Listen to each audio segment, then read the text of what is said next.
everyone! So welcome to the VICTA tie-dye along, and my name is Rakaya. I am also one of the VICTA ambassadors this year, and I'm also an art and design student currently at college, and I'm hoping to do a fine art degree later this September, or starting in September. Just to let you guys know as well, I am also visually impaired, and I'll try and be as descriptive as possible for everyone who's viewing this. So also to let you know, I am in my kitchen. The layout I have is a cut up black bag across the tabletop, so it can catch any spilt dye later in this video.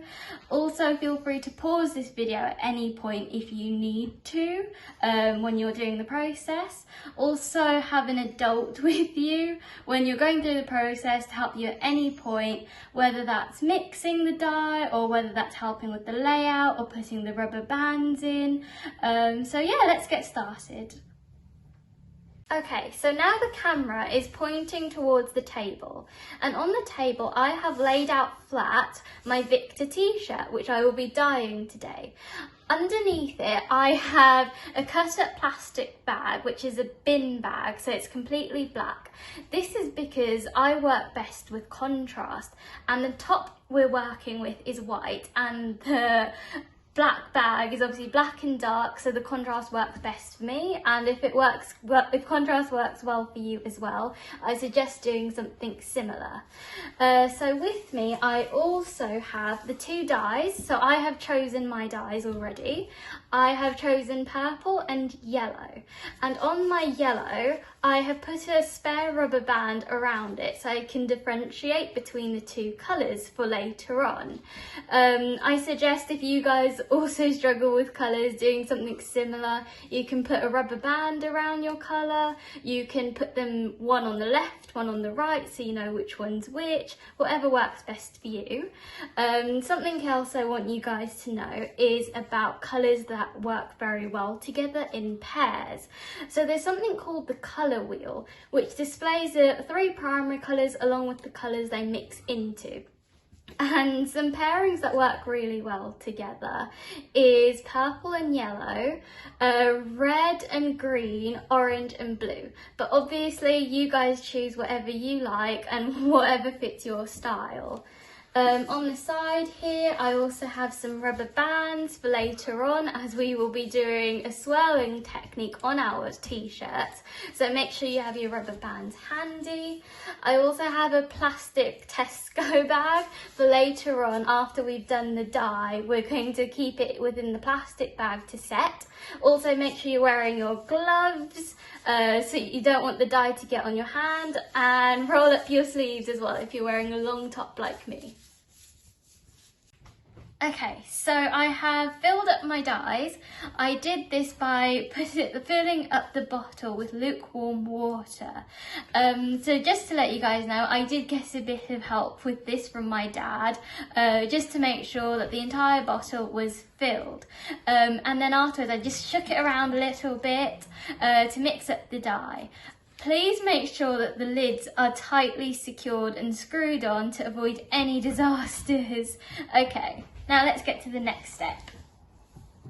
Okay, so for the next step, I want you all to get your VICTA t-shirts and rinse them in cold water until they're fully saturated, and then wring them out so you get all the excess water out. And currently on the screen we can see that my t-shirt is very wrinkly and wet, and it's again laid out like it was previously. For those of you who don't know what's on the VICTA t-shirt, we have the VICTA logo, which is a rainbow. It's slightly tilted to one side, so we have the colours red, orange, yellow, green, blue, indigo and purple.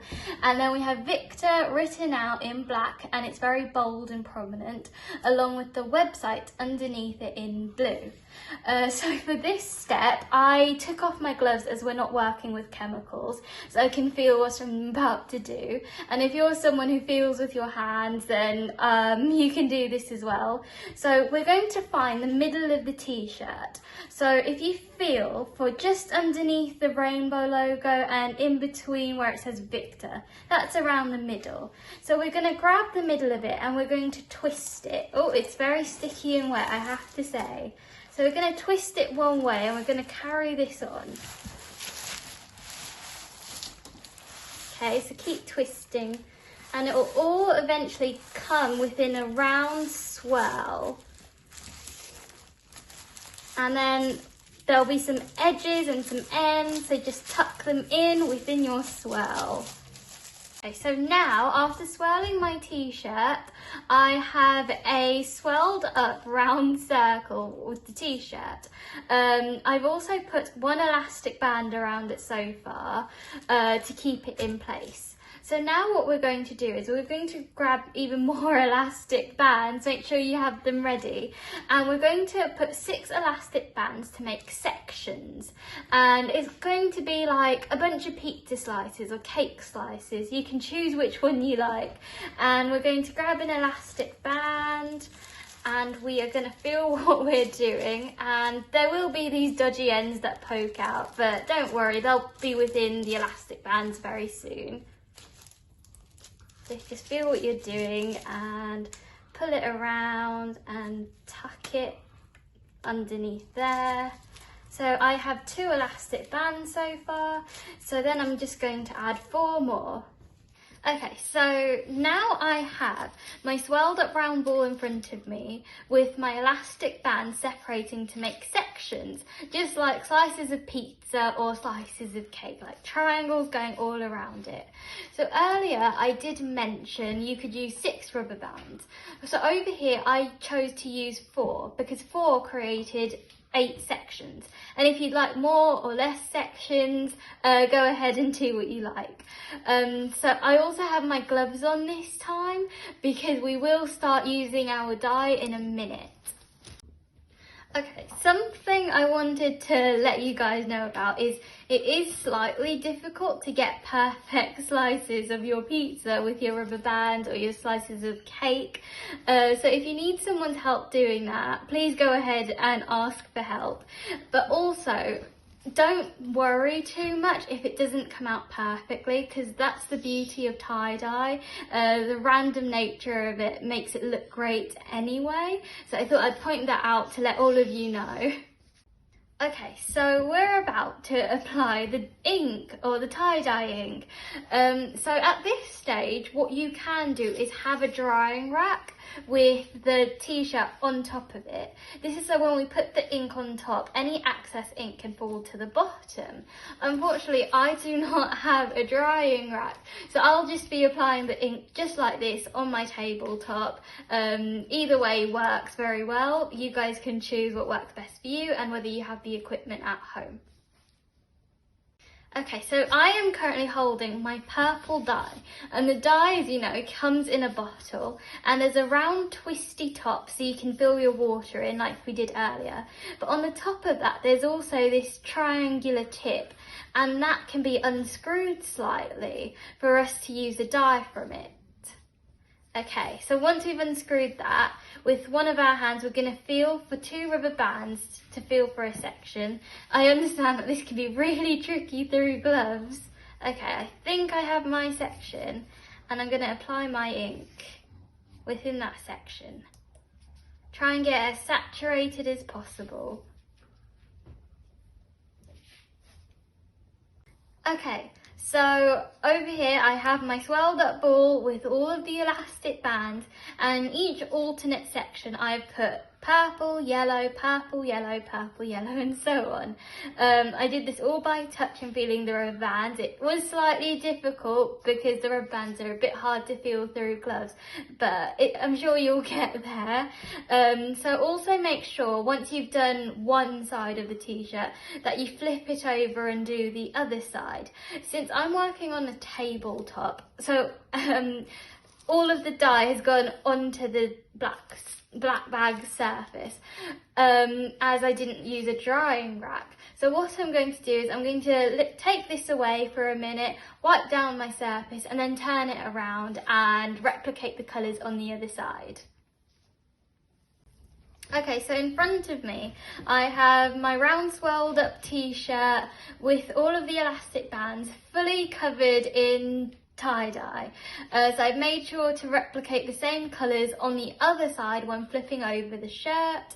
Also, just another quick reminder, always wipe down the surface once you're done. Mine looks pretty messy at the moment and covered in different inks and colours. But once you have finished that step and you're happy with it, we're going to put it within a plastic bag and leave it overnight. So I'm going to use a Tesco shopping bag and I'm going to tie up the handles and fold it over and leave it overnight. This helps with it being saturated, and so we know that the ink has gone within it fully. You can use other bags like a Ziploc bag if you have any, but any plastic bag would work just fine. Okay, so we're back now, and I left my tie-dye t-shirt within a Tesco bag overnight. Also, 6 to 8 hours will do if you're doing it really early in the morning. So I have my gloves on, and I'm just rolling up my sleeves as well. Also, for this stage, make sure you have a pair of scissors handy for when we cut up the elastic bands. Okay, so now the camera angle is pointing down towards my tabletop again.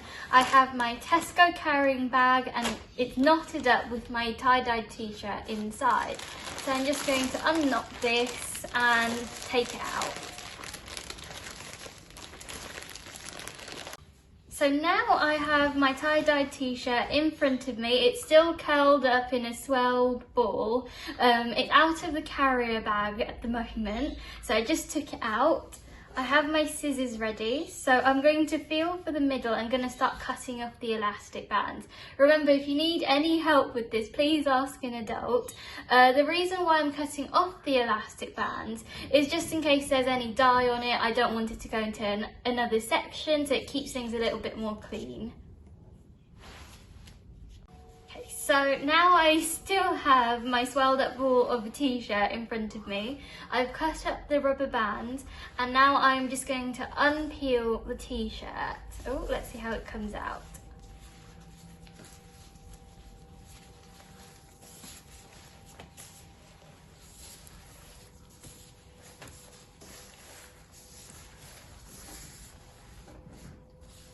Okay, I think it looks really interesting with the purple and yellow design. So now that I've unravelled it, I'm going to go and take it to a sink. I'm going to rinse it out thoroughly with cold water. At this stage, you can also go to your washing machine and put it in a cold rinse for a little while to get out any remaining dye. Okay, so in front of me I have my shirt. I have rinsed it out with cold water really thoroughly. It did take a while. Also, just letting you guys know, if you do decide to do a cold wash in your washing machine, make sure this shirt, your tie-dye shirt, is on its own so the colours don't go into any of the fabric and you're safe like that. I also just wanted to give you a quick audio description of how my shirt turned out. So as I mentioned earlier, I did use yellow and purple, and so if you remember, we pinched it from the middle, so that was around from the rainbow of the VICTA logo and where VICTA is written. So from there it's created a very strong swell which has opened up to the whole shirt. It's a lot more stronger and concentrated in the middle, but then it explodes outwards in colour, which is really cool. There are still some patches of white, but don't worry if you have some white patches, because it really adds on to the aesthetics and makes it very visually pleasing. It's honestly really fun doing the swell technique with tie-dye, and I hope you've enjoyed doing it along with me. So over here I have flipped around my t-shirt. So earlier I was showing you guys the front, and now this is the back. I wanted to show you guys this is the back because as long as you replicate the colours on the back, you get the exact same outcome, which I think is really cool. The same swirling effect, the same colours, the explosion. Also just pointing out where the writing is and where the logo are of VICTA. Still very prominent and readable, just with a lovely explosion of bright colours. Okay, so now I'm standing in the final outcome of my tie-dyed VICTA t-shirt. It's completely dried. It looks exactly the same, very bright and vibrant with its colours, an explosion of purple and yellow. It's very, very summery and bright, which is great because summer's coming. So yeah, I hope you guys have all enjoyed your VICTA tie-dye along session, and I can't wait to see all of your tie-dye creations. Please tag in the VICTA UK social media and also email in your creations if that works better for you as well. I hope you've had a lovely day and a lovely time. Bye everyone!